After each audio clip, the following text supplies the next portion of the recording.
Donc c'est un gardiennage musclé et ça ne doit pas être autre chose.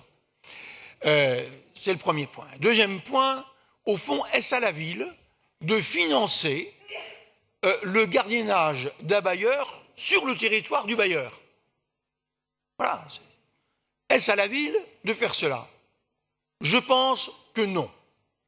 C'est la raison pour laquelle j'ai toujours approuvé l'explication apportée par Colombe-Brossel, qui était de dire, eh ben voilà, la ville a aidé à la mise en place du GPIS, mais évidemment, il faut que le bailleur trouve un modèle économique qui lui permette d'assumer lui-même la surveillance sur son territoire qui est le sien.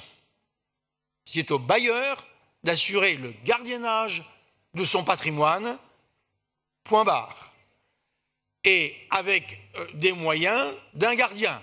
S'il y a effectivement, s'il survient des affaires plus graves, à ce moment-là, il faut faire appel à la police nationale. Nous retrouvons là quelque part un petit peu la logique de la discussion que nous avons eue hier sur les questions de sécurité.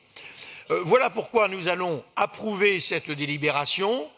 Il est logique de redonner un coup de pouce parce qu'on élargit l'horaire de travail qui est avancé à 17 h au lieu de 19h30, qu'on élargit considérablement le patrimoine, mais moi j'espère bien que dans les années à venir, progressivement, on rediminuera cette subvention, parce que, je le répète, ce n'est pas à la ville de subventionner le gardiennage d'un bailleur. Ce n'est pas à la ville de faire ça, c'est au bailleur de s'organiser en conséquence. Alors évidemment, je sais aussi la difficulté pour les bailleurs aujourd'hui d'exercer leur activité dans le contexte national que l'on connaît, avec effectivement un gouvernement qui n'encourage pas, c'est le moins qu'on puisse dire, qui ne facilite pas la tâche des bailleurs, mais enfin, ce n'est pas à la ville de faire ce job. Voilà, c'est assez simple